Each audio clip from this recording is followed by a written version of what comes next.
আসসালামু আলাইকুম। আশা করি সবাই ভালো আছেন। সিলেট ট্যুরে আরেকটি ভিডিও নিয়ে আপনাদের সামনে হাজির হয়েছি। আমরা যেদিন সিলেটে পৌঁছেছিলাম মানে 10 তারিখ, আমরা 9 তারিখে বাসে উঠেছি এবং 10 তারিখে সিলেটে পৌঁছেছিলাম।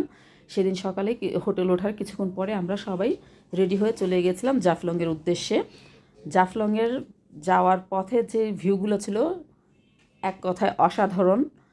একদিকে যেমন সৌন্দর্যের আধার ছিল চা বাগান, অন্যদিকে ছিল পাহাড়ি ঝর্ণাগুলো। সুবিশাল পাহাড়গুলোর গা ভেসে ঝর্ণা গড়িয়ে পড়ছিল, যা দেখে আমরা সবাই আশ্চর্যিত হয়েছিলাম এবং মুগ্ধও হয়েছিলাম। সিলেট ট্যুরের সবচেয়ে পছন্দের জায়গা ছিল বা দৃষ্টিনন্দন ছিল এই ঝর্ণাগুলো। আমার ঝর্ণাগুলো খুবই ভালো লেগেছে। ঝর্ণা দেখতে দেখতে আমরা জাফলংয়ে এসে পৌঁছে গেলাম। জাফলংয়ে আসার পরে আমরা জাফলংয়ে গোসল করার জন্য পাহাড় বেয়ে সিঁড়ি বেয়ে আস্তে আস্তে নিচে নেমেছিলাম গোসল করার জন্য। আমি জাফলংয়ের কিছু ভিডিও আপনাদের দেখাচ্ছি। দূরে দেখা যাচ্ছে পাহাড়ের গায়ে মেবি আদিবাসী হবে ওদের ঘরগুলো। সিঁড়ি বেয়ে নামার সময় পাশেই ছিল বিভিন্ন পসরার দোকান, কসমেটিক্স, সাবান, স্নো, চকলেট, আচার, বিভিন্ন আইটেম নিয়ে এই পসরাগুলো সাজানো হয়েছিল। চলতে পথে এগুলো দেখতে ভালোই লাগে। এত গরম ছিল, আমরা কিছুক্ষণ পরপরই কোল্ড ড্রিঙ্কস, পানি, লেবুর শরবত খাওয়ার চেষ্টা করেছি। খেয়েছি প্রচুর পরিমাণে পানি। আমার মনে হয় 1 মাসের পানি আমি সেদিন একাই খেয়েছিলাম। এখানে সিঁড়ি নাকি 680টা, আমি জানি না, শুনেছি হতে পারে 680টা, কিন্তু সিঁড়িগুলো বেয়ে নামতে এবং উঠতে আমাদের অনেক কষ্ট হয়েছে।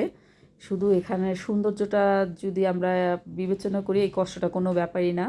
তারপর আমরা মায়াবী ঝর্ণা দেখার জন্য একটি ট্রলার ভাড়া করেছি। এখানে ট্রলার ভাড়ার সিস্টেম হচ্ছে, যেই ট্রলার ভাড়া করবেন সেই ট্রলারটা আপনাকে গন্তব্যে পৌঁছে দিয়ে আসবে, একটা টোকেন দিবে, সেই টোকেনটা দিয়ে যেই ওদেরই একটা আরও ট্রলার থাকে, যে কোনো একটা ট্রলার আপনি উঠতে পারবেন। আমরা 2000 টাকা দিয়ে একটি ট্রলার ভাড়া করেছিলাম। 2000 টাকা আপ ডাউন দিয়ে আসবে এবং নিয়ে আসবে। মায়াবী ঝর্ণা দেখতে যাওয়ার যে ট্রলারে উঠাতে যেই ভিউটা ছিল সেটাও ছিল অসাধারণ। নদী দিয়ে যেতে ভালোই লেগেছিল ট্রলারে।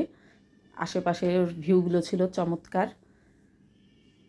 দূরে নৌকাগুলো পাথর তুলছে, তাদের জীবিকা এটাই। আমরা এই যে মায়াবী ঝর্ণা দেখার জন্য ট্রলারে এই পাশে চলে এসেছি। এখানকার ভিউগুলো খুবই সুন্দর ছিল। আমরা কিছুক্ষণ হেঁটেই মায়াবী ঝর্ণার দিকে গিয়েছিলাম।